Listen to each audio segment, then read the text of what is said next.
ఆలోచించండి. ఆడపిల్ల బయటికి పోయి వచ్చే వరకు ఆ తల్లి ఊపిరి పీడ్చుకొని బతకగలుగుతుంది. జాబు మీ లెక్క జాబే చేస్తుంది కదా బిడ్డ, అమ్మాయి మీ లెక్కనే ఉంది కదా. ఎందుకు బిడ్డ ఆడపిల్ల అంటే అంత ఆగమై చేస్తున్నారు? ఎందుకు?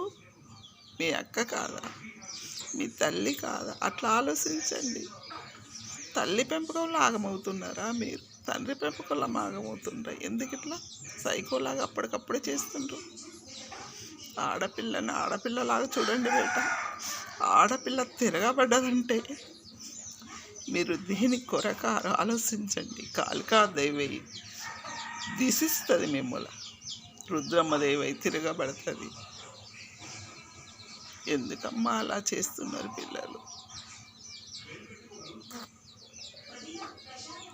డ్యూటీ చేసుకునే వాళ్ళు డ్యూటీ చేసుకునేయండి. ఆడపిల్లలు వచ్చేవారు ఆ తల్లులు ఎంత అల్లకోలవుతున్నారు. ఎందుకు అంత కావమోహాలు ఉంటున్నాయి? పెళ్లి చేసుకోండి, భార్యతో ఉండండి సంతోషంగా. ఇవతల వాళ్ళే మీకెందుకు?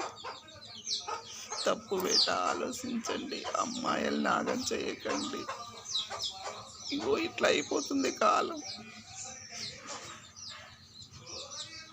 అమ్మగా చెప్తున్నా నాన్న, ప్రేమగా చెప్తున్నా, చెయ్యి ఎత్తి దండం పెడుతున్నా. అలా చేయకండి ప్లీజ్. నాకు లైట్లు కొట్టకున్నా మంచిది, నాకు షేర్ చేయకున్నా మంచిది, కానీ అమ్మాయిలు మాత్రం ఒక చెల్లెలాగా చూసుకోండి అమ్మా.